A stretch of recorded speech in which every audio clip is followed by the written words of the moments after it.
Kakusei Hunter OmegaHōn with 百獣戦隊 Gaoranger 25周年記念スペシャル。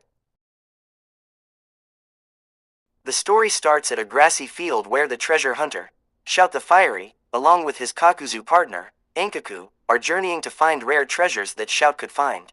Remembering his discovery on this adventure, and despite being a treasure hunter instead of a Kakuzyu hunter, Shout was impressed upon the Kakuzyu that Enkaku became king back then and how they're defeated by the Zetsu Kakuzyu that are now possessed by the Ibar Alliance to rescue the population. But thinking about this gives him a question to ask Enkaku. Before the Zetsu Kakuzyu that may seem evil but have white light colored, were there previous Kakuzyu that are darkened? Enkaku reveals there were, born out of nowhere, the dark counterparts of the Kakuzyu called Akuzu, who are very savage and vicious, wanting to take over the world as their own kingdom, including slaughtering the innocent and worshippers to the Kakuzyu, who managed to take them down, resulting them sealed inside dark battery-recolored Agorgirs to be scattered across the planet Earth. This battle against the Akuzu happened before the Zetsu Kakuzyu that ended the age of Kakuzyu.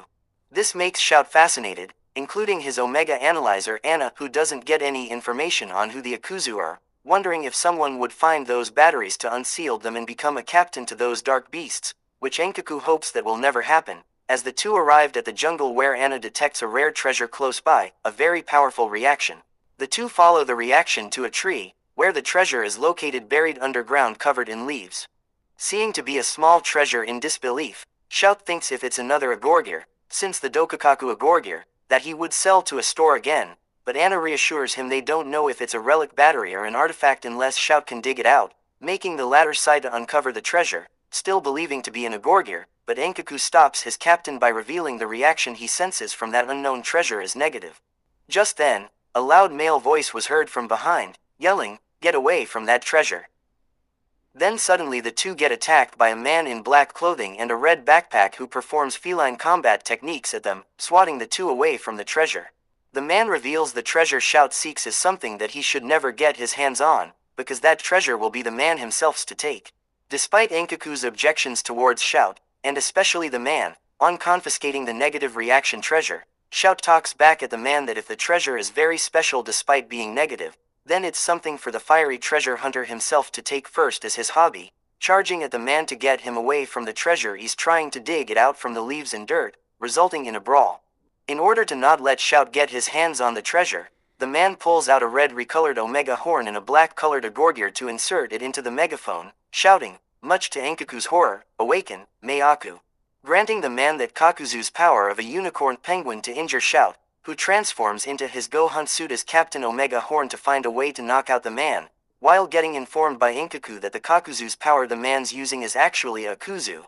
as that horn beast being the dark counterpart of Meiaku, much to Omega Horn and Anna's shock. However, this distraction allows the man to take down the captain with a charge attack while scratching him like a feline, transforming the treasure hunter in the process as the man digs out the treasure, revealing to be the Akuzu Agorgir, which when inserting it into the black recolored Omega Analyzer reveals that dark horn beast's name, Enaku, class Omega, making Shout and Enkaku horrified to be the dark Agorgir of the Akuzu king. Enraged that the war against the Akuzu will be resurface, Enkaku tells Shout to use the Enkaku Agorgir into his Omega horn to transform the Kakuzu king into his giant beast form, which Shout does so, in order to kill the cruel man, who responds by using the Enaku Agorgir to summon the Akuzu king himself, the black recolored counterpart of Enkaku, in a hunter battle outside of the jungle. Given attack and move orders by their trainers, Enkaku and Enaku tried their best to become the victor, even with the help of their own Omega Horn fighters, but neither came out on top. Suddenly, a bright light glows to blind Enkaku including Shout, allowing Enaku to finish the job on defeating Enkaku by performing the finisher, Enaku Blaze, turning Enkaku back into his human form as Shout comes to his aid, while the man, who has used Meiku's power to blind Enkaku, which may be cheating, walks up to Enaku, who transforms into his own human form and thanks the man for unsealing the Akuzu king himself, as the man responds that it's nothing because he's doing this for the goal he, and his friends, are achieving. When seeing Enkaku, Enaku mocks him that the Kakuzu species will be extinct to make way for the age of Akuzu, ticking Enkaku off to attack his dark counterpart, but can't due to having serious injuries. Before leaving alongside Enaku to travel, Shout asks his name, making the man respond by introducing himself as Heart the Roar,